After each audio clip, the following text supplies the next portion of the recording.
All right, everybody, welcome to the Skewered Universe Podcast, episode 3. It's about time. As you can tell, not flying solo for this episode, we have our co-host, my road dog in life. I don't know, Leanne is here. Hi. From episode 1, she's back. She wanted to put up with my ass again. I know, I don't know why. You just make things better. Unless you're being crazy, then, get the hell out of here. Mm-hmm. So, what do we want to talk about first? Because there's been quite a few things going on. So many things. Huge list of things. Well, I mean, number 1, top of my list, Rick and Morty. Yes. We just found out this past week. It's the date we're recording this is the 12th of May, just for reference on this one. We just found out the other day that Adult Swim has ordered 70 more episodes of Rick and Morty. We don't quite have an audience track yet.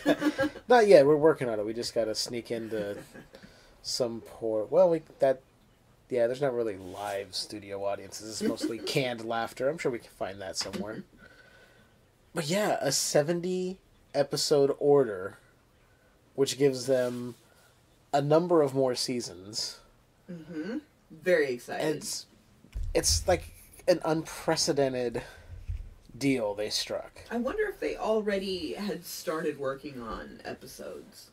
Or if they had waited until they got the final say. See, that's the thing. I don't know, because there was so many stories going around and which side was true or who was telling the most truth.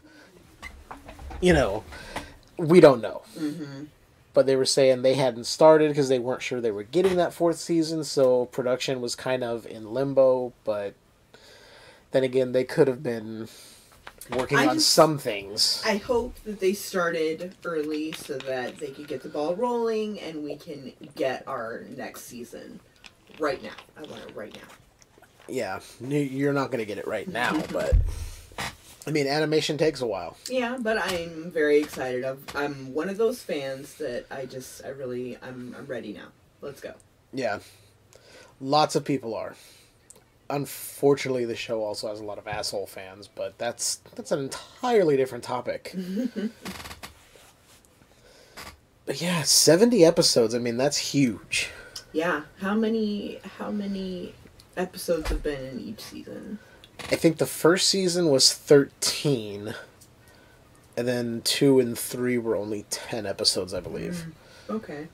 So 3 seasons, 33 episodes.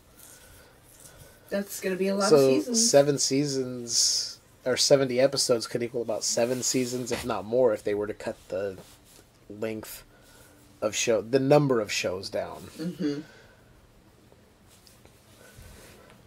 Any other shows that we've been thinking about? I know I have one that I like, but I'm not sure your fans would be interested. Well, it's a new anime on Netflix. I cannot pronounce it. Agretzko. Agretzko. Yes, thank you. And I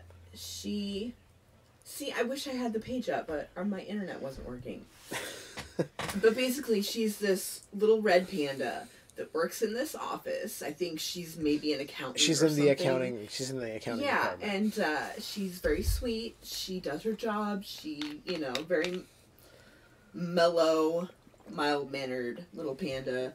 And her boss enrages her.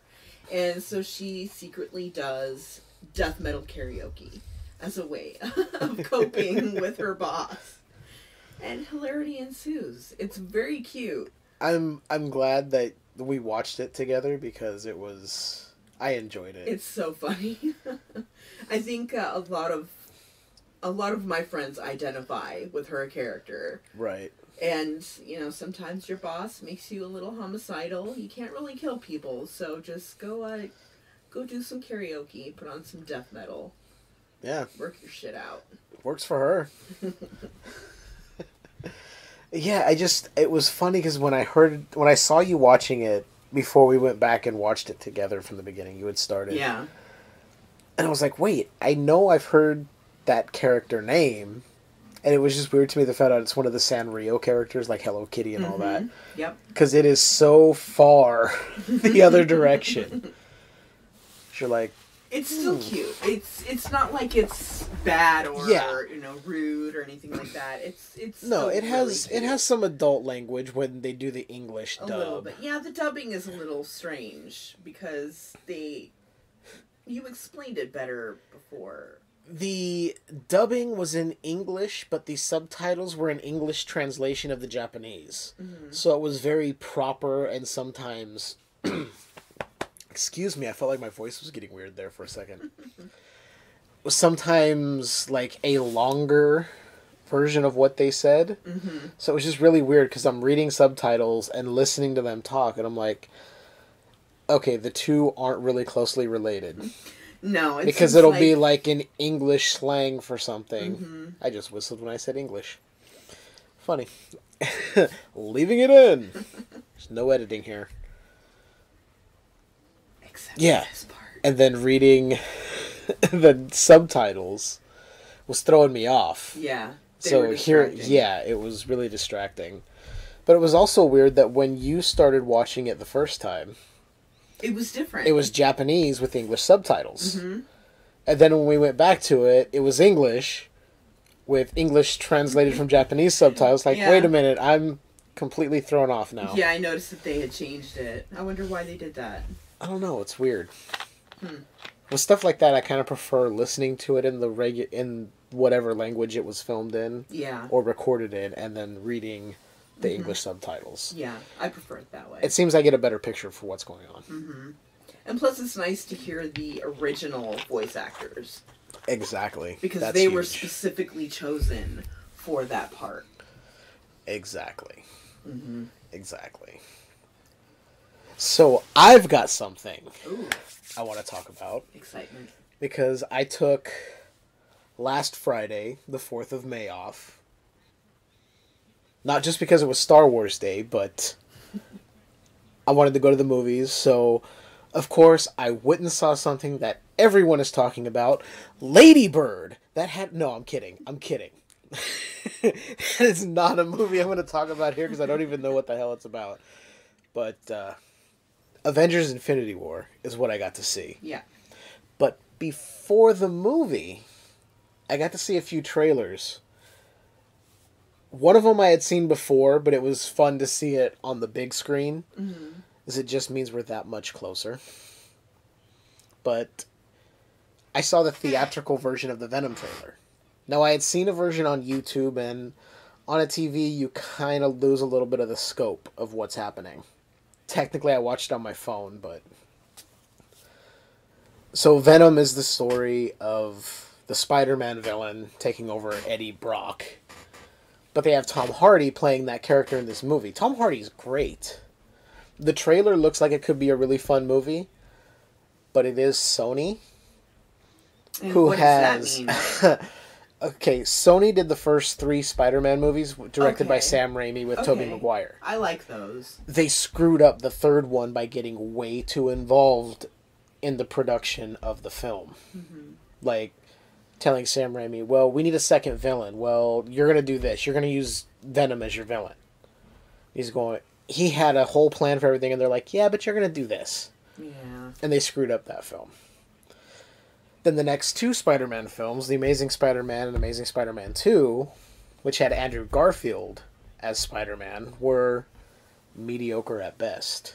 So Sony's just not doing well with these. I get it. Okay. Like Spider-Man 1 and 2 with Tobey Maguire that Sam Raimi did were really, really good. And then 3, when the studio got so involved, it just tanked. Right. The next 2... As it tends to happen. Yeah. The next 2, they go back to the beginning, tell us the story of Spider-Man all over again, instead of just kind of picking up where they left off or giving us a whole new story.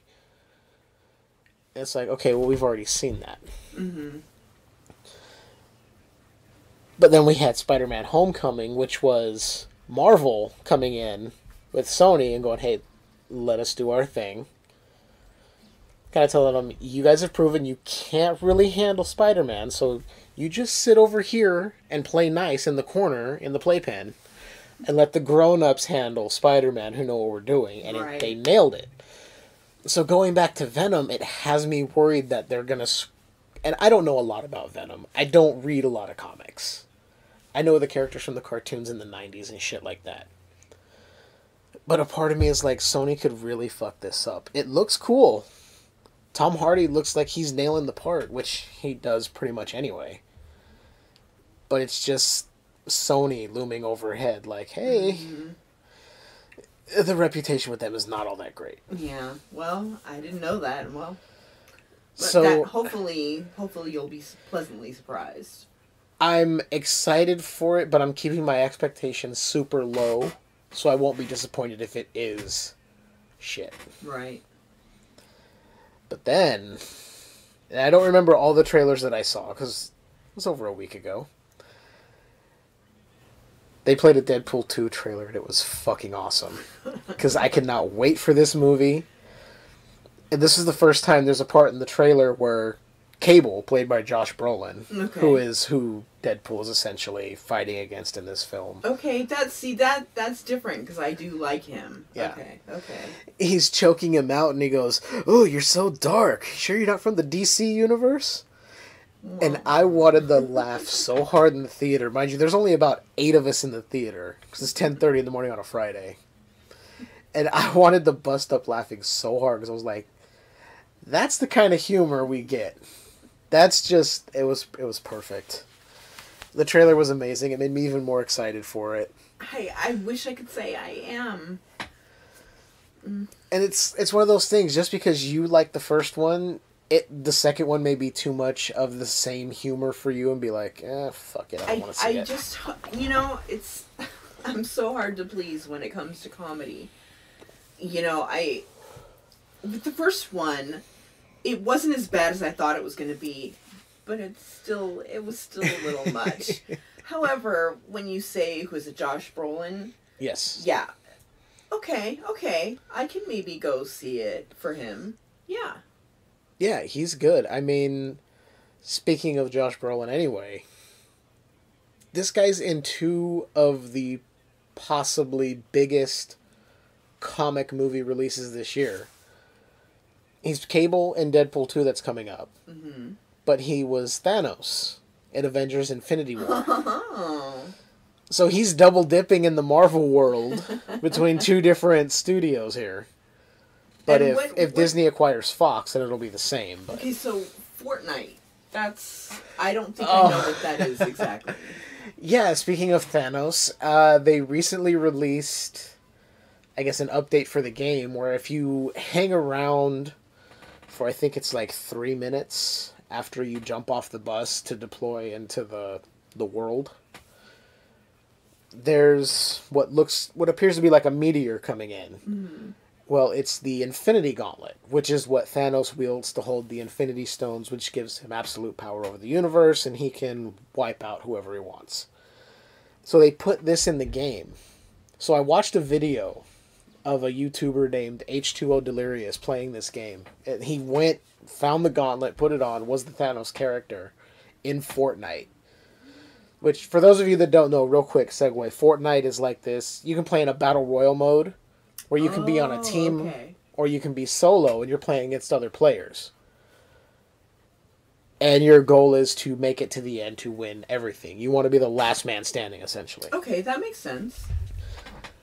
So back to what they did. They added this Thanos feature, and it's just such an overpowered character that H2O Delirious ended up winning the round he was in. Because every time he killed someone, it would regenerate his shield. So he could be getting shot. His health's not going down, but his shield, which was the highest you could get, was slowly getting like halfway. Mm-hmm. He'd kill 2 people, boom, it's fully replenished. Wow. I was like, damn. That actually looks kind of fun. It may be the only way I could ever win the game if I could get it. Because I suck at Fortnite. I've seen you play. You do suck. Yeah, I can't. I've never been one to play those games, so jumping in right now, trying to figure it out, it's like, I don't know what to do. You told me you're supposed to build. I'm like, build what? I don't know. You're like, why am I gathering all these things? You have to build something, silly. Yeah, so Fortnite is not my forte. Aha! You're so clever. Not really. It was another fucking dad joke. I do put out a lot of dad jokes, and I'm not a dad. I just play one on TV. In my mind. Oh, so okay, you saw the Deadpool 2 Yeah, trailer. which has got me really excited for Deadpool 2. Yeah. Another one I'm excited about. And I saw, this was the first trailer that was released, so it's already been on YouTube, but again, to see it in the scope of the big screen, Ant-Man and the Wasp. Oh, that looks so much fun. I did like Ant-Man when we saw it. It looks as fun as the first one. Just the shrinking and the growing and everything about it just seems fun. And I'm glad that Paul Rudd is a part of the Marvel Universe because his comedy he's great. I appreciate. It I works. love his comedy. It just works. Mm-hmm. And he's so charming. Yeah. But he's so goofy at the same time. He's just one of those guys. You never hear anything bad about him. You really don't. Yeah. But you're always like, you know, if I was walking down the street and saw this guy, you could probably end up having a beer with him or something. Yeah. He just seems like that type of guy. Yeah. Very down to earth. Funny to think he kind of started his career in a Super Nintendo commercial. Oh, that's right. I forgot about that. Yep. I totally forgot that was him, and then I saw it years later. Was like, holy shit. That is hilarious. Yeah, he's a funny dude. But yeah, Ant-Man and the Wasp looks really good. Do you know who plays the Wasp? It is the same actress from the first one who played Hank Pym's daughter. But I can't remember the actress's name. So... we're gonna Google it. Yeah. If I can type in the movie correctly. Technical difficulties. Yeah, apparently I wanted to spell ant as amped. A-M-T. Well, you are pretty amped. That's true. That's true. There's a got me going, man. There we go. IMDb. Evangeline Lilly. That is the actress. Oh, okay. Evangeline Lilly. I did not know that was her, but yeah, she was in the first one, and they kind of teased the Wasp in the, I believe it was not the post-credits scene, it was like the mid-credits scene at the end of the movie. Mm-hmm. They had her dad, Hank Pym, played by Michael Douglas. Rather awesomely played by Michael Douglas, by the way, who comes back for this one. Yeah. Showed her the suit for the Wasp that he was originally making for her mother before she passed away, I think. Right. But yeah, it looks fun. Like, they kept a lot of the stuff from the original, well, the first one. Right. As far as the shrinking and the whole dynamic of that, and just kind of amped it up. Very exciting. I mean, when they're taking a Pez dispenser that's Hello Kitty, hey, that's a nice little callback to Gretzko, right? And they use the technology to, instead of shrinking it smaller, they make it like 10 times the size of it, and it's just thrown at this guy on a motorcycle. It was fucking awesome. So yeah, those are the trailers I remember because they really stuck out in my mind. That leads me to, I got to see Avengers Infinity War. Mm-hmm. All I will say is that I loved it. If you have not seen it, go see it. And I am not covering it tonight, simply because I'm going to have a guest host on with me. My friend Chris is going to come on, and we are talking tons of things Marvel, the Marvel Cinematic Universe, and we're going to cover Avengers Infinity War at that point. This will also give me time to see Thor Ragnarok and Black Panther, so you guys can get my thoughts on those as well. Because yes, some of you are nerd raging right now. You didn't see those two before Infinity War, you're going to be lost. I'm not lost. There's just a few puzzle pieces I need to drop in, and then I'll be good. It's not a big deal, guys. It's very easy to fix. Don't worry. Don't worry. We're good. So yeah, that's all the exciting stuff that's been going on lately. Yeah. What about you? I mean, Anything? Video games. Yeah. Okay. There's been a few. Yeah, PS Plus is a good way for me to start playing games that I would have never bought. And really make it worth the money for a year subscription, which is $60 freaking dollars. Yeah, but you know what? I think it would be worth it. For some of the games alone, it is worth it because I've really got my money's worth. So for me, it's fine. A lot of people think it's not worth it. I tend to personally think it is. But one of those releases that I picked up, which I'd heard about when it came out, didn't think anything of it, is Mad Max. And it's actually really fun. The first time I started playing, I was getting kind of aggravated because there's a lot of cutscenes. So just long, it's one of those. Mm-hmm. These semi-long cutscenes that you can't skip. Because it's critical you learn all this stuff that they're telling you. They're basically giving you tips on how to play the game through these little cinematics. Right. And what kind of game is it? I don't know if you would consider it like it's not really a first-person shooter. It's like an open world kind of deal. There is a story, but it's more open. You can kind of explore. Okay. I guess it's kind of an action game. I don't remember who made it. I didn't look any of that up, but it's fun once you get past all those long cinematics in the beginning, and you start getting into it, and you see what's going on. What's the story about? I feel like I should already know this as your girlfriend, but I don't. It's basically just another Mad Max story.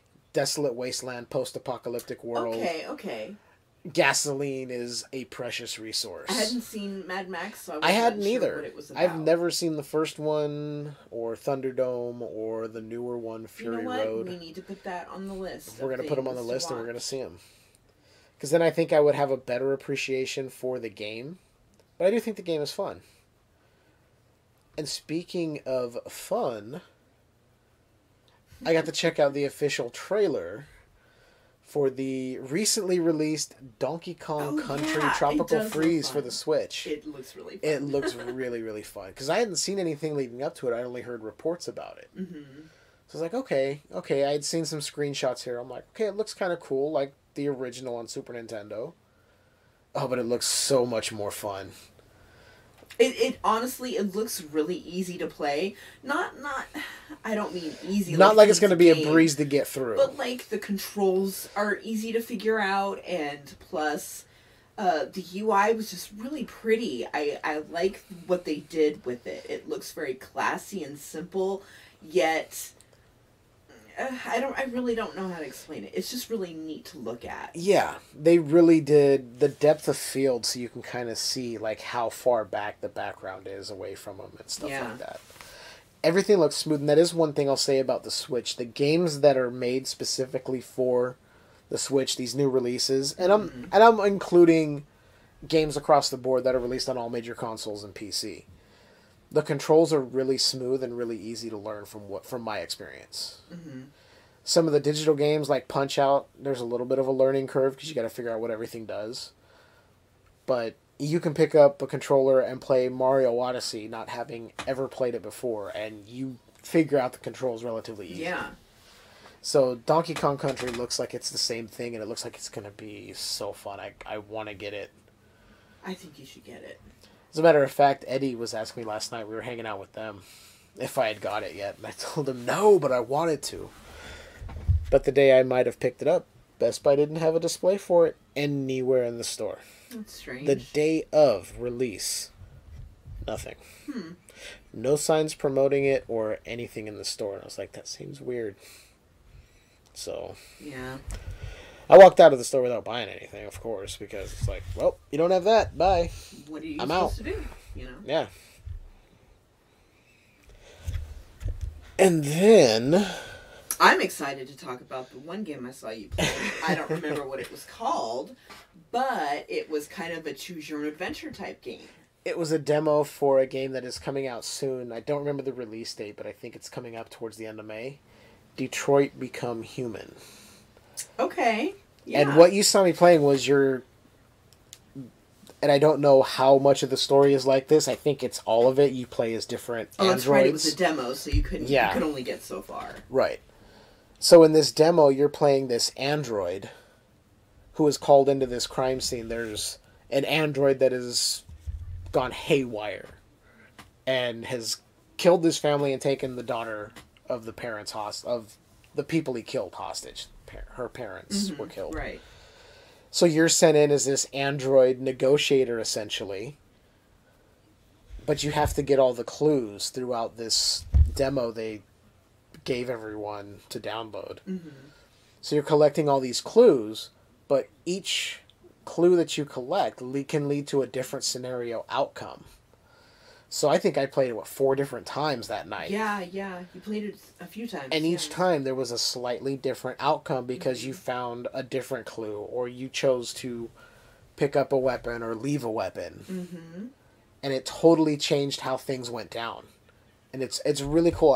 If the entire game is like this, it's going to be huge. I agree. Hopefully the game is like that, but even more expansive on that. Because if this is just one portion of the game and the rest is different, it's going to be a letdown. And plus the story is really interesting because you play this android negotiator person, whatever, but the other character is also an android who's starting to feel things. And he's upset. He's upset that the family doesn't love him the way he loves them, or something he saw like that. A catalog for a newer version of an android that would replace him. So something in the artificial intelligence in them or whatever just went weird because he started feeling you're not going to replace me. This hurts. And it was like he was trying to understand. And he was saying the daughter was also to blame, even the parents were to blame. They're like, well, no, they're basically trying to tell him the daughter had nothing to do with it, but he was so he's out of it, worked up. Yeah. The thing I just really love the concept of robots feeling, and it reminds me of iRobot. And I love that stuff. I really love that stuff. And I want you to get the rest of the game so that I can see what happens. I'm going to have to when it comes out because it's really exciting. It's one that I'm really excited to pick up now after playing that demo. But what they did that I liked too was they made that android not just seem emotionally unstable in the moment, but confused by what was going on because they're not programmed to feel. Yep. So there was that the high running of emotions, but yet this high level of confusion that was just, it was pulled off by the actor playing that character really brilliantly. Yeah. I don't know who he was, but give Good that job. man a video game Oscar, because bravo. A video game Oscar, does those exist? I don't think they exist. There's some video game awards somewhere, but hey, I don't know what they're called. Well, I know one person that would get an award is that one. Okay, so he was in Diablo 3, and he played the old guy from Big Trouble in Little China, the main guy. Oh yes, James Hong. Yes, he's in a whole bunch of video games as voices. He would probably have a whole bunch of awards. That man works constantly. You can't help but love him. He just seems like... It's so funny because I thought he was old in Big Trouble in Little China, and he really wasn't. He wasn't? Not really super old. No. I need to know how old he is because in my head, he's like 200 years old now. How he's still alive is beyond me. No offense to him, but... He seemed pretty old in Big Trouble in Little China, and that was back in the 80s. Oh, we're looking at now. Okay, here. So he was born in 1929, which would make him... 1929. Math. That is hard. Oh, crap. I'm no good at adding in my head on the fly. Especially now that we're in 2018. How do you do that math? Oh, jeez. We're so bad. We're so bad. I have a calculator here. I know a lot of you were like, it's so easy. It's blah, blah, blah. Like, well, good for you. I want to know how old he is. Typing it in. We're getting an answer. 89. He is 89 years old.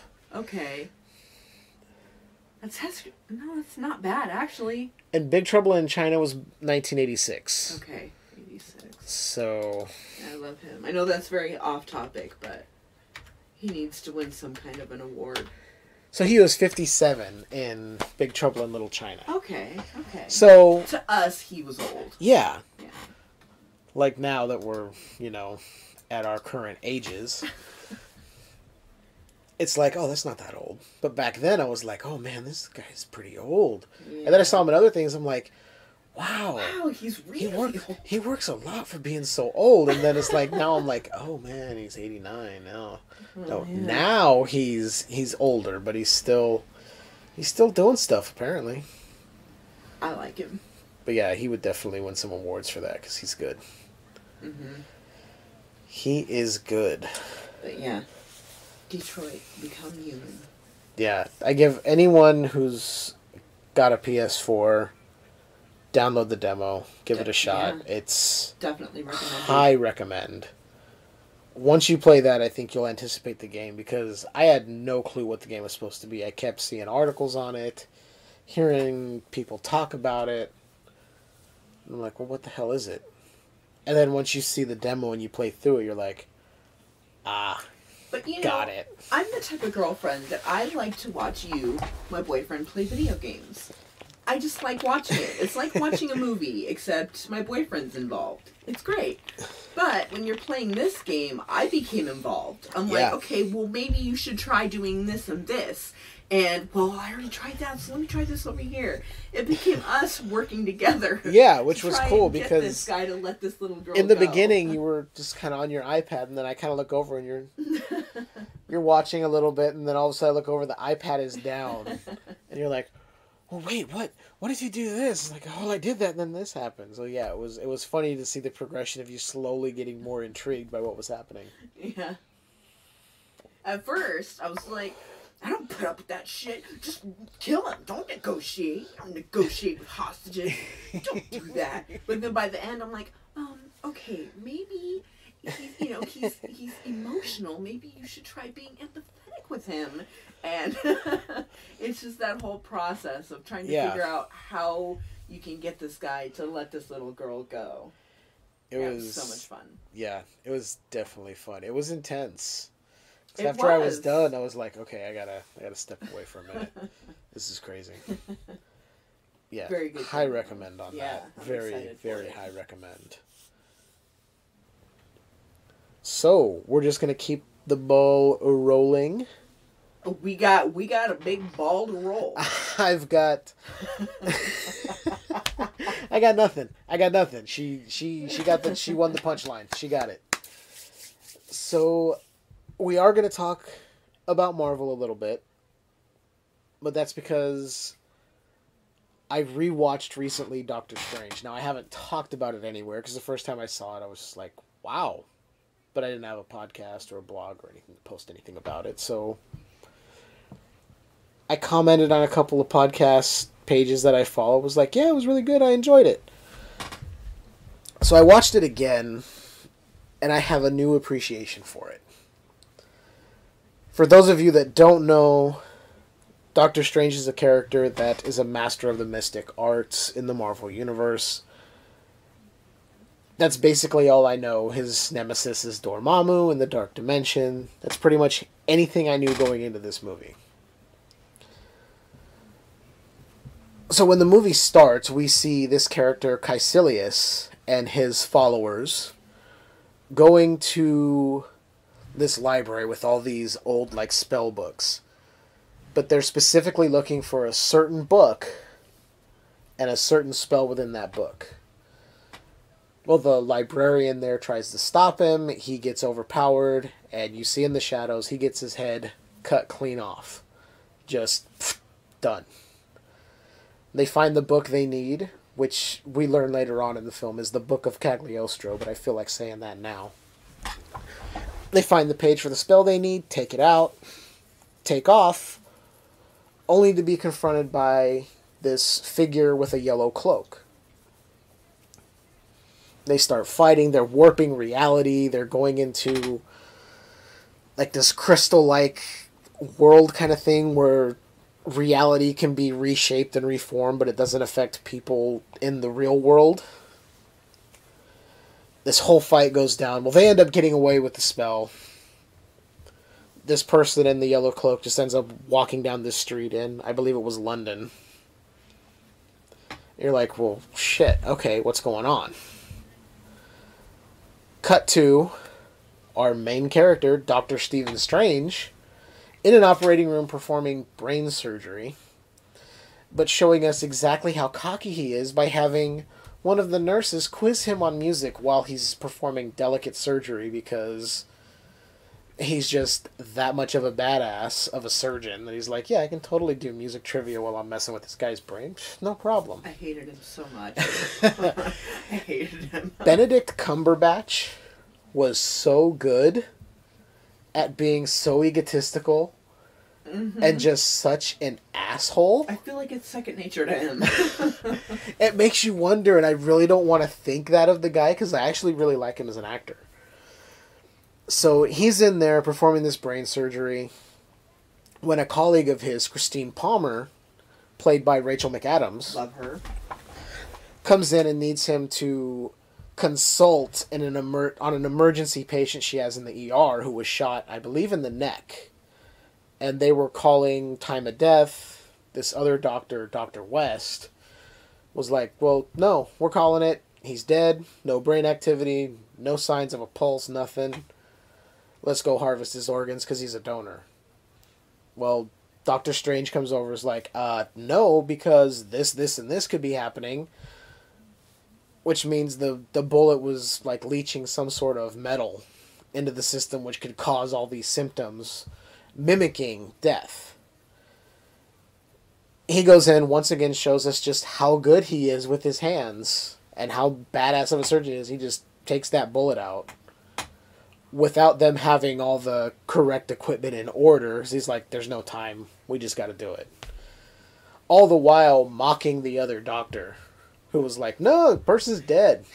He was like, oh, well, maybe you shouldn't, blah, blah, blah. Maybe you shouldn't call the wrong time of death. Yeah. Mm-hmm. Just giving him shit. And Christine was thanking him, but like, you didn't have to put him down. He's like, well, if he doesn't know what he's doing, of course I have to. Because his ego is so huge. I'm surprised they could both fit down the hallway in the hospital. But they're going back and forth over a technique they created. He gets to inviting her to this event that he's going to be speaking at. Because we find out they kind of had a little relationship going on. And she said, well, those were always about you. And he goes, well, no, I want to share it with you. I want you there. She goes, yeah, but it always ends up being about you anyway. So she turns down his invitation. He goes off. We see him in his home. He's got his tux on. He's picking out a watch. Heads off in his Lamborghini. Driving recklessly in the rain, fast, on a bridge, cutting people off. Ends up taking a call from one of the colleagues. I believe it was the nurse or the assistant in the ER, or the OR, sorry, the operating room, that was quizzing him on music, was running down patients for him. Like, oh, what about this? Oh, what about that? One of the patients, and I want to pull this up here because I have it written down so I could specifically talk about this because I thought it was a cool little nod to a previous movie. There's been these other patients, and he goes, no, not worth my time. He's basically going, no, that's not high enough profile for me. One of the descriptions this guy on the other end of the phone gives is of a 35-year-old Air Force colonel crushed his lower spine in some kind of experimental armor, mid-thoracic burst fracture. Which means he was talking about, and I'm not sure if you know this character, James Rhodes, who is a friend of Tony Stark, who becomes War Machine in another version of the Iron Man armor. Ooh, interesting. He's basically gifted that, and he just passed on it like, no, I don't want to do that one either. I was like, but that's Rhodey. You gotta help Rhodey. Well, he ends up being intrigued by this next patient. I don't remember what it was. It was a woman with something, and he sent over screenshots of the x-rays. So as he's doing like 120, he starts looking at the pictures, ends up crashing his car, goes through the guardrail in this storm, over into, looked like maybe it was a bay or maybe part of the ocean, but his car just submerged. Next thing we see is he's kind of coming to, is being rushed into the ER, or the OR, because they're going to do emergency surgery. When he comes to, his hands are just in those like surgical pins to hold everything together while his hands are healing. And all he can do is criticize and ask, who did the surgery? Why did they do this? Did they do that? And Christine was trying to tell him, look, they did what they could. You were trapped in the car for so long.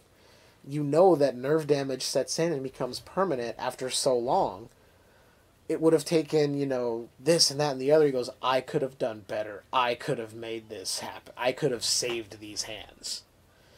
So he's just angry and pissed without his hands, without being a surgeon. He thinks he's nothing.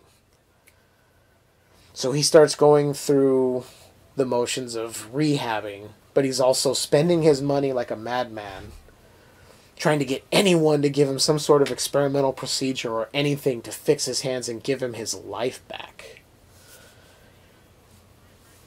And Rachel McAdams' character, Christine, is trying to tell him, like, you are more than just your gift as a surgeon. You can help people in other ways.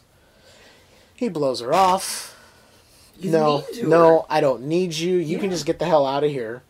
So she leaves. She's like, fine, you want to be this sad sack and be an asshole? Mm-hmm. Do it on your own. I'm done with you. Well, he starts talking with the physical therapist when he's rehabbing, trying to do these hand exercises. Just being a total dick, and then asks him, well, have you ever seen anyone recover from an injury as bad as mine? The guy tells him, yeah. This guy had some sort of spinal injury, couldn't walk, very weak. One day he stopped coming, and then I saw him walk past me down the street one day. He goes, so it can happen. And Strange is like, yeah, right, thinking it's just some bullshit that he tells people to inspire them. Well, later on, he gets sent a file that has the x-rays from the time the guy had the injury to when he went back and they checked again, and it was gone. And he just kind of becomes so laser focused on finding this guy. Because he had just been told by this French surgeon he knew, like, no, I'm not doing your experimental procedure. I'm not doing it. There's too much at risk. It's unproven. So he gets obsessed with this guy named Jonathan Pangborn, played by Benjamin Bratt, which was actually really cool. Yeah. Because I did not expect that. I was like, oh, okay, cool. He finds him, and he's asking him all these questions.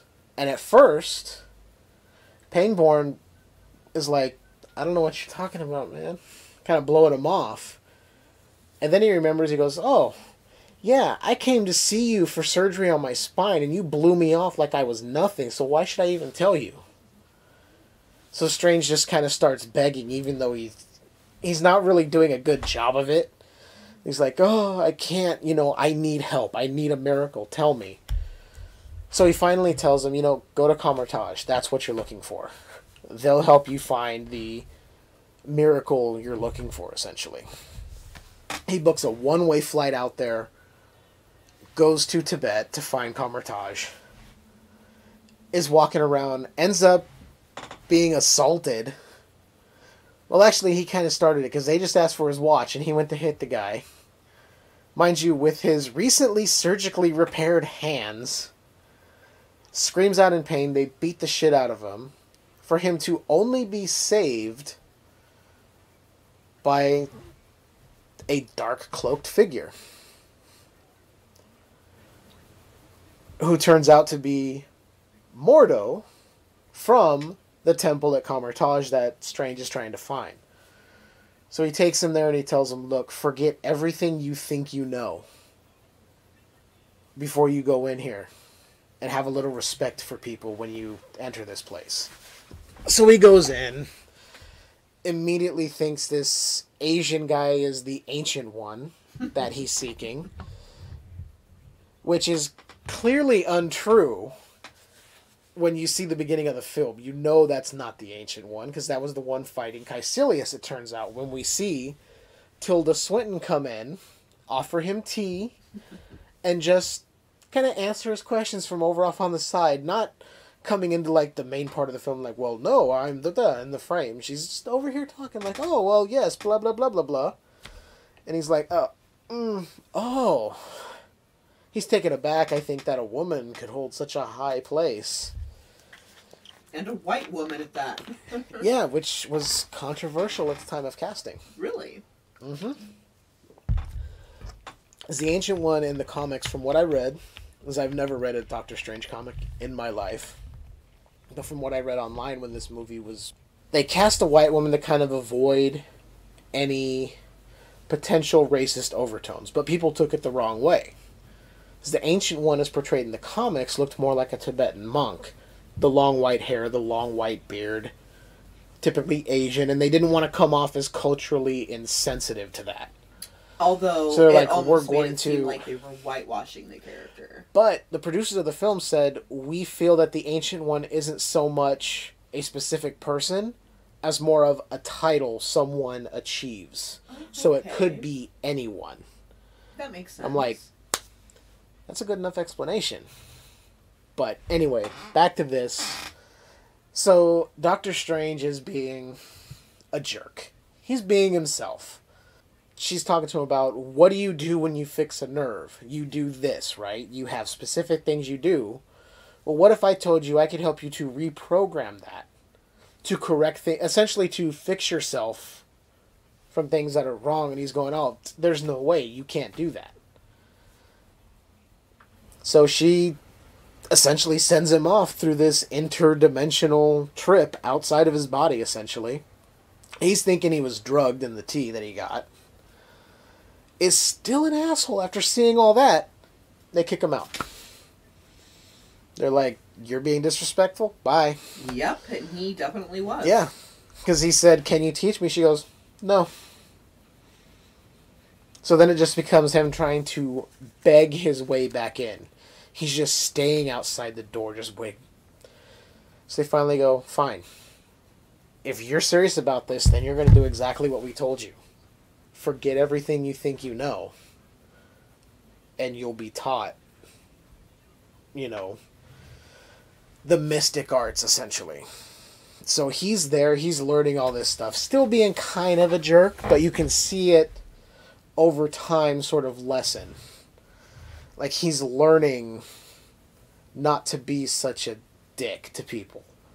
That there's more to who he is than just being a great brain surgeon or a great surgeon in general. And he's told that he was made to master the mystic arts because he's adapting at it really well. He's got a photographic memory. He's memorizing stuff. And he just keeps wanting to learn more. And in the beginning, it's like, I need to learn everything because that's just how good I am. And I want to be greater than that. Which is why he's getting all those books and just reading through them as quick as he can. Well, then he finds, in the library that is run by Wong, who is one of my favorite characters in the film because he's just, no jokes said to him, make him laugh. Strange comes off with some joke and he just dead face looking at him like, you gonna get a book or what? I just love that.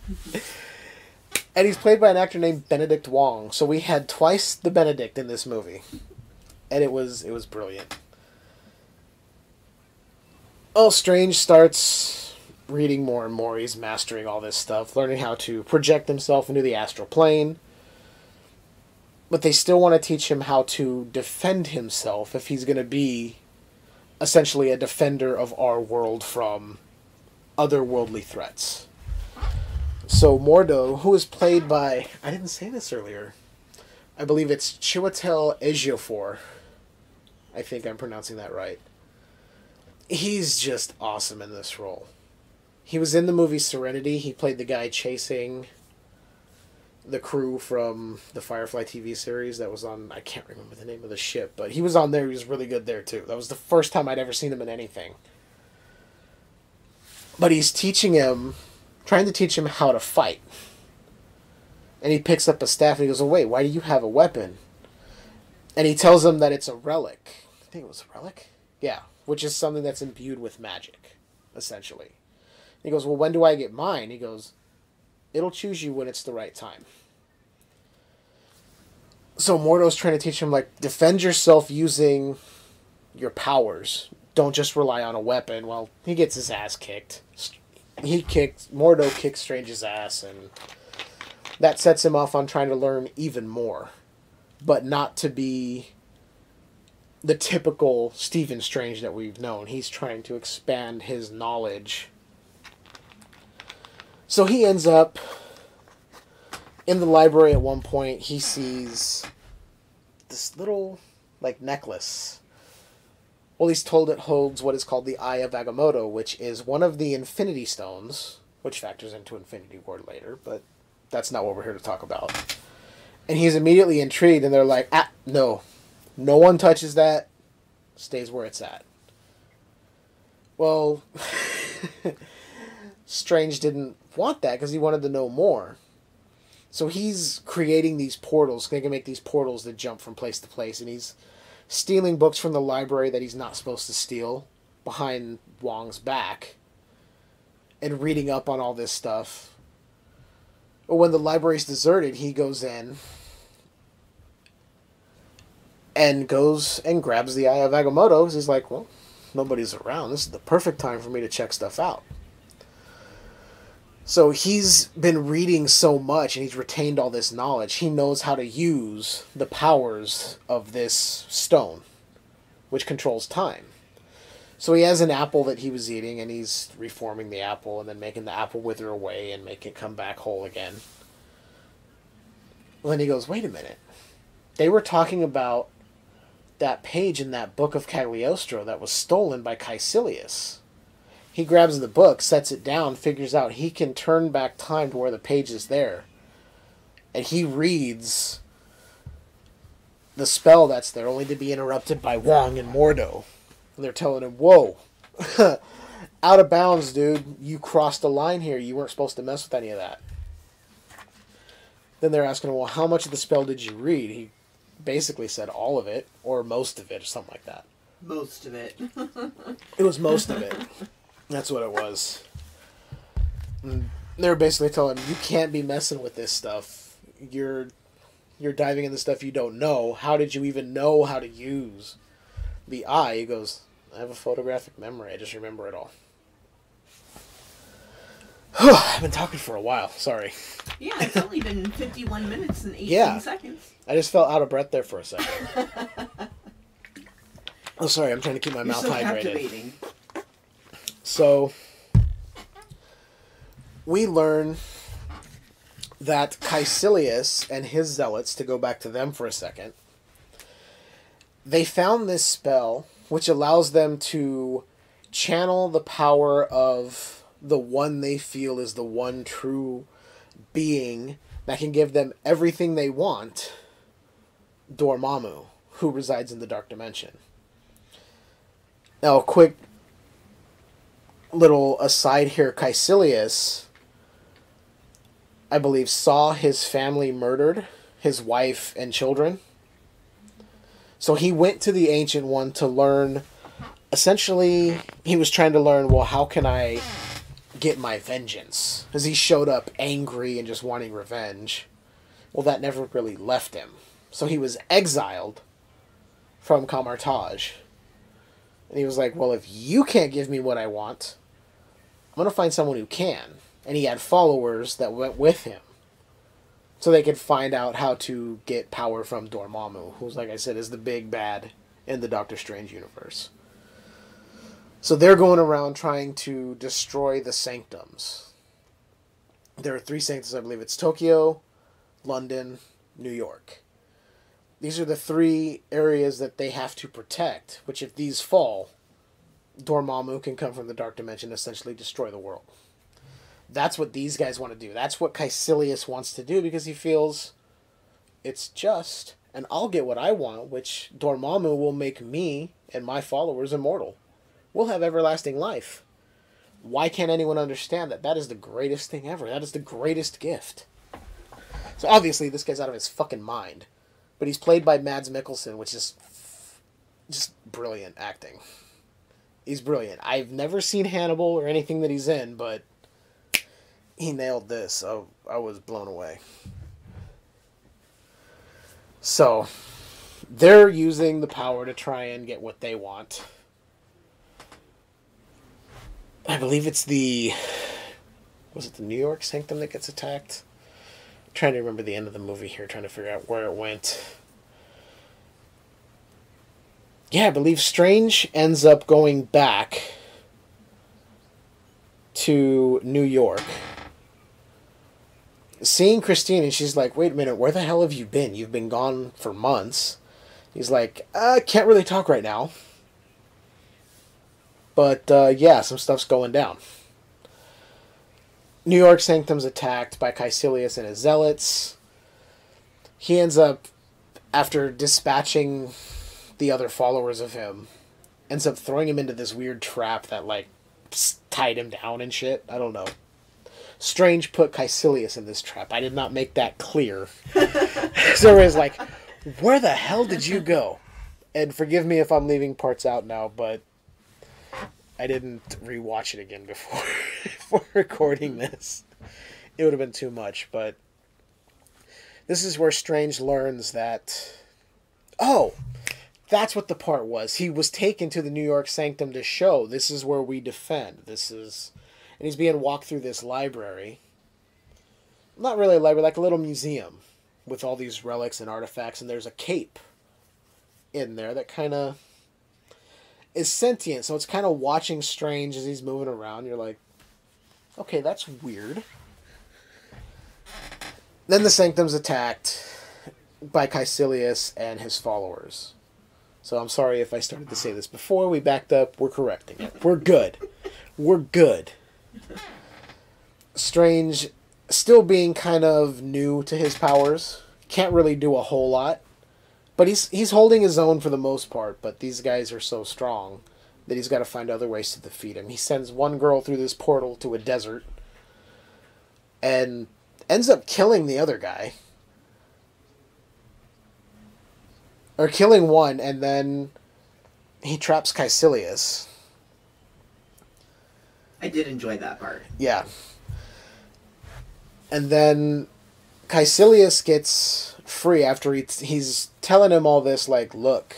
Oh, no, I remember what it was. Caecilius was still trapped, and he's like, wouldn't you want to live forever? Wouldn't you want so much power that you would essentially be a god? And Strange is like, that's not how things work. That's not, basically telling him, like, I know that's not how things work anymore. That's not how I think, so no. It's not right. And then one of Caecilius' followers throws this, like, glass magic spear thing they can create, stabs Strange in the side. He's trying to figure out where to go. He ends up going to the hospital because he knows it could be a fatal wound. And he gets Christine, he's like, you gotta operate now. This is, serious. Well, then as she's operating, he projects his astral self out and tells her, oh, hey, this is what you got to do. And she freaks out because she's like, wait, how are you? What's going on? And again, he's like, it's a lot to explain right now. But then the follower of Caecilius ends up showing up the same way in his astral form. And there's just this whole astral projection fight going on as she's trying to operate on Strange's body to save him. She can't see what's going on because they're in the astral plane, but they're still in the hospital and you can see her operating. It was really well done. And he tells her, she hit him with the paddles because he flatlined. And he tells her, crank it up and do it again. Because when she hit his body, his astral projection was holding one of Caecilius' followers, and it hurt him. So he, popped back into the real world real quick, told her, crank it up and hit me again. Do it now. She's like, are you crazy? He goes, just do it. It's fine. And he uses that to kill this follower of Caecilius, who's already long gone by this point. He ends up getting saved. He tells Christine, hey, I'll have to tell you later what's going on. Just, try to stay safe. What? See, this is what sucks, because I'm trying to recall all of this. Well, I know he gets what's-his-face, and he does, this time loop, where he keeps telling him, I can keep doing this forever. Is this how you want to live? Yeah, because I believe the London Sanctum was taken down first, because they couldn't take down the New York Sanctum. So they took down London. And then I believe New York didn't fall. Maybe it did. Damn it. Either way, we go through, we see Strange. Oh, that's what happened during the fight with Caecilius and his followers. That cape was broken out of its glass case, which is I believe they call it the Cape of Levitation. That was the relic that chose Strange, like Mordo said. So it grabs him and is lifting him up and moving him out of the way of stuff, and it was really cool. It was well done. So we're just going to jump forward. He ends up taking the Eye of Agamotto, Doctor Strange does, because he knows he can use the time. He knows how to use the powers. He and Wong and Mordo end up in Tokyo, which the Sanctum is falling, the Dark Dimension is coming. It's just there. Oh, I missed the part. It's such a movie. There's so many parts. Have all the awesome parts all together. There's another confrontation with Caecilius where he tells Strange, the Ancient One isn't as good as you think. She also takes power from Dormammu. And they're like, no, you're wrong. That's crazy. He goes, how do you think she could live for so long? Think about it. Turns out he's right.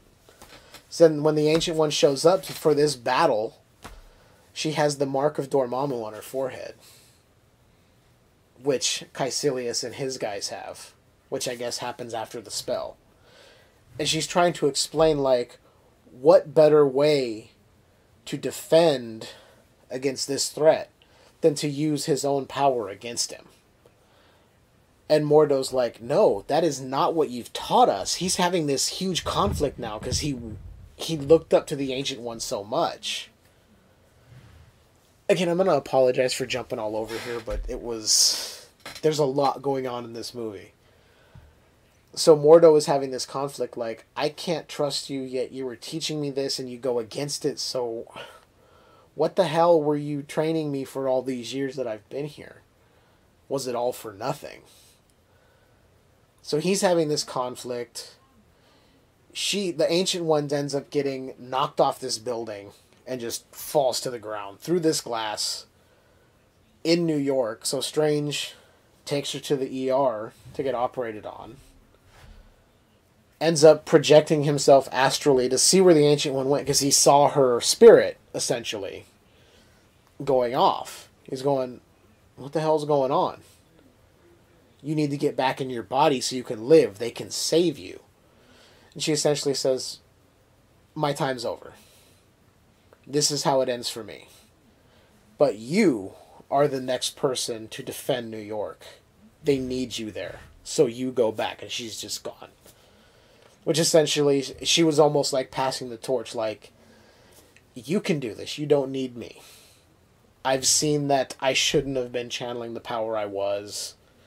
And you're better than I am for not turning to that. He goes back, tells them she's dead. I believe Wong and Mordo he tells. And they're just like, well, shit. Now we have to go to Tokyo because shit's going haywire. London's down. New York was attacked and now Tokyo is falling. So they go to Tokyo, and Strange uses the eye to reverse what Caecilius and his guys have done, essentially restore the Sanctum in Tokyo. And then they're having this battle with Caecilius, and he's trying to figure out what to do. Well, then he remembers that the Dark Dimension is outside of time. Time doesn't exist. So he basically goes, hold on, I've got an idea. He takes off into the Dark Dimension, which you can see is breaching the reality between our world and that world. And he this is what you were getting at. He confronts Dormammu, using the eye to just keep putting him in this time loop.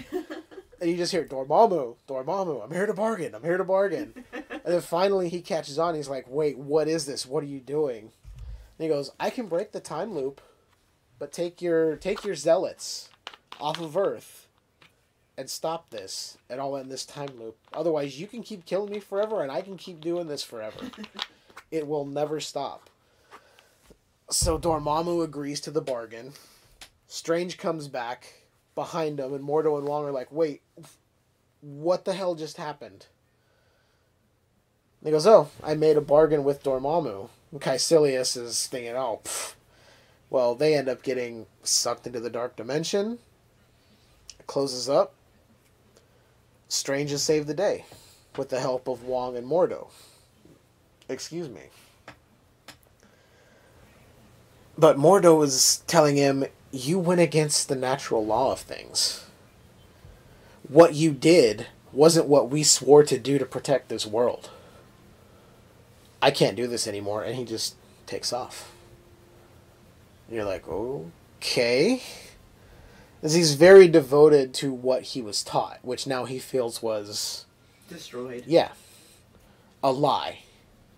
So he goes off, and Wong tells Doctor Strange, well, you're the new protector of the New York Sanctum, so congratulations.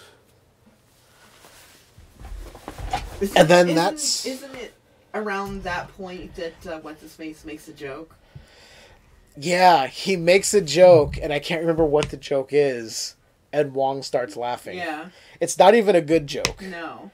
Not even a good one, and he just starts laughing, and you're like, okay, you have a sense of humor. It's a little weird, but you got a sense of humor.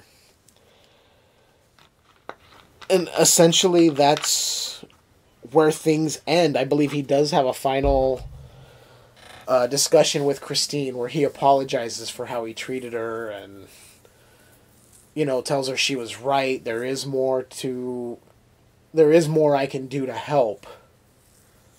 And I think that might have been earlier, but either way, he's no longer the same Strange that started the movie. He's now, Doctor Strange, Master of the Mystic Arts, soon to become Sorcerer Supreme at some point, I'm certain. Yeah. And it was good. It was really good. It was really good. And I know my synopsis kind of went a little off here and there, and I had to backtrack, but... It's a very detailed movie. There's really a lot is going on. I loved all the effects. Can't even speak. I loved all the effects, the way they showed how the magic would work, and when they were opening the portals, how they looked like a grinder wheel of sparks flying everywhere. It was just really well done. Is it the best Marvel movie? No.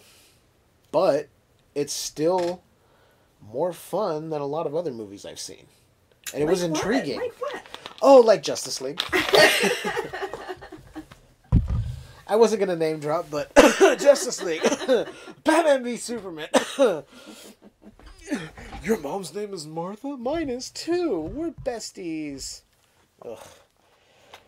But yeah, I recommend anyone who hasn't seen Doctor Strange to give it a shot.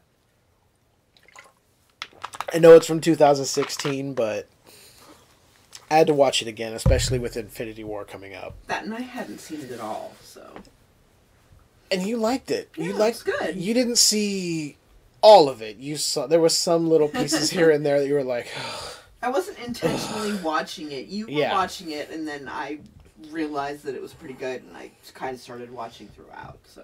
Yeah. I really liked the... I think it was a post-credit scene where we see the character of Jonathan Pangborn working in like his little shed or garage, and Mordo shows up.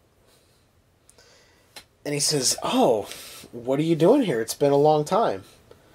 And he goes, "I've finally realized what the problem is with the world. There's too many sorcerers." Ooh. And Mordo essentially strips Pangborn of any power he had that was allowing him to have healed his injury. And you just see him fall down into like these boxes of garage, and he's just kind of gnarling up. He's like, "Why are you doing this?" He just goes, he basically tells them it's to balance out the universe because there's too many sorcerers around. It's like, ooh, you've taken a dark turn, so I'm wondering if he's going to be the villain. I hope so. In the next movie, or if they're going to build up a couple more movies and then have him show up. But I enjoyed every second of this movie. Like I said, it was a second watch. But really, really good. See it if you haven't. And if you have seen it, watch it again. Look at the little things that are going on, and you'll have a greater appreciation. Much like I did. It was the first time I saw it. I was like, yeah, it was pretty good. I enjoyed it. Yeah, it was fine.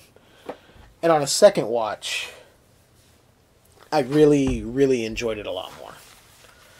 So check it out. So now that I kind of stumbled my way through that, that leads us to the end of the show here, essentially. Oh, yeah, that's it. Yeah, oh. We've talked a good deal. Well, I feel like we had a lot more to talk about. I feel like we had this huge list of things. But there is one thing that I've been teasing for a while now. I know this is only episode 3, but it seems like 6 months ago I was talking about this on episode 1. It wasn't really 6 months. It wasn't 6 months ago, but I saw you looking at me like, wait, what? Wow, you really have been procrastinating. That's awful. This is the part of the show where I give you a cult classic recommendation. And some of you may not consider this a cult classic, but I do, because of how I was introduced to this movie. This film used to show up on the local stations when I was growing up. And it's one that was always on like Sunday in the afternoon. And I would never catch it from the very beginning most times. It was always about halfway through, and I would just have to stop and watch it. So for years, I didn't know how the movie started. But it was so much fun. And I'm talking about a little film from 1982, Creepshow. Oh, well, now I see that says George A. Romero and Stephen King. Yep. Original screenplay by Stephen King, and this was directed by George Romero. I didn't know that. Yeah. It's a high point in Romero's career and a pretty high point in Stephen King's screenplay writings. It's an anthology film, so you have your wraparound story and then your several little stories throughout the film. I'm not giving any spoilers, but like I said, I heard about this film by watching it on local TV as a kid, so I had never seen the beginning. So later on, I got to rent it from Netflix. And was blown away from the beginning. You have the Father's Day segment and the one with Jordy Verrill.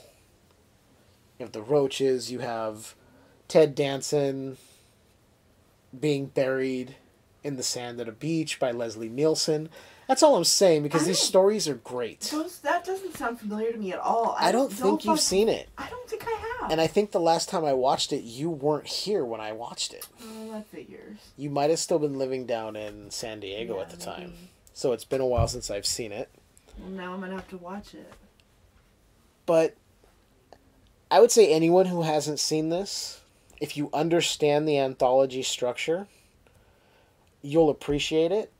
And this is one of the better anthology films in the horror genre. Mm. The effects are great. And I believe the effects were done by Tom Savini on this film, if I'm remembering correctly. And Savini has worked with Romero so much. Dawn of the Dead, Day of the Dead. And Savini's effects just really make this film pop. If I'm remembering that correctly, you know what? I can look it up earlier to make sure that I'm actually right, because I don't want to discredit anyone for not getting their dues on the effects work. So, we have our little cheat site open. And I'm going to look this up. Is that the official music of looking things up? Apparently. That's what I hear in my head. Oh, let's see.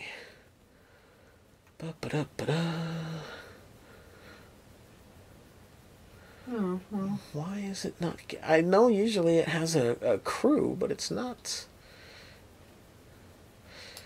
Maybe I need to look at that. Okay, so we're going to see... Okay, so here we go. We saw the writing credits, directed by... And as we go down... Oh, maybe not... Yeah, Savini, makeup effects, and his whole crew were there, so... I just had to look and see, because... Well, this is something I remembered from tons of other podcasts talking about the movie. And watching all sorts of people just cream their pants over this fucking movie, essentially. And it's good. There actually is a documentary out about Creepshow as well. It's a behind-the-scenes thing, which, if you've seen Creepshow, I would say check that out. I haven't seen it yet. I don't remember the name right offhand, but it's something to watch. I've heard it's actually pretty good, but this movie, back to this movie, it's just classic 80s filmmaking, all practical effects, all very well done.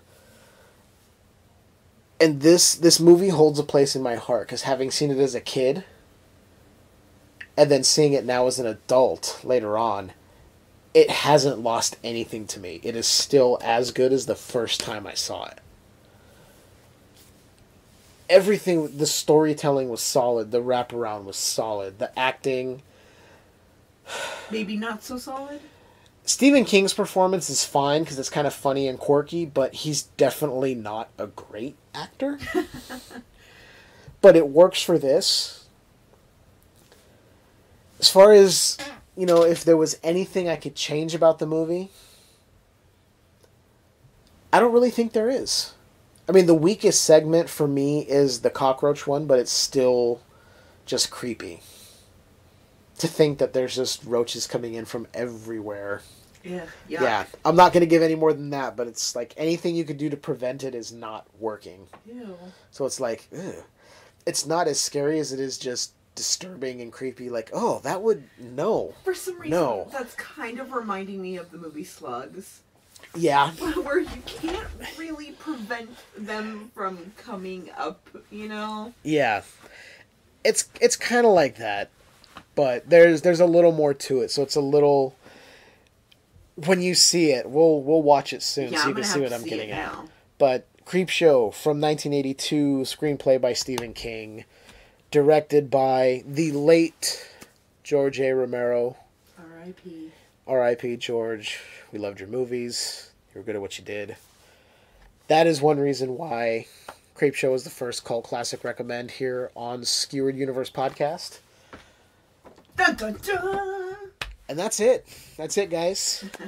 This has been episode 3. I have been your captain on this journey. It feels like it's been like 6 hours. But, yeah. Good times. This has been Jeff. And Leanne. And Leanne. We were taking you through the Skewered Universe, so keep enjoying things that are always just a little bit skewered.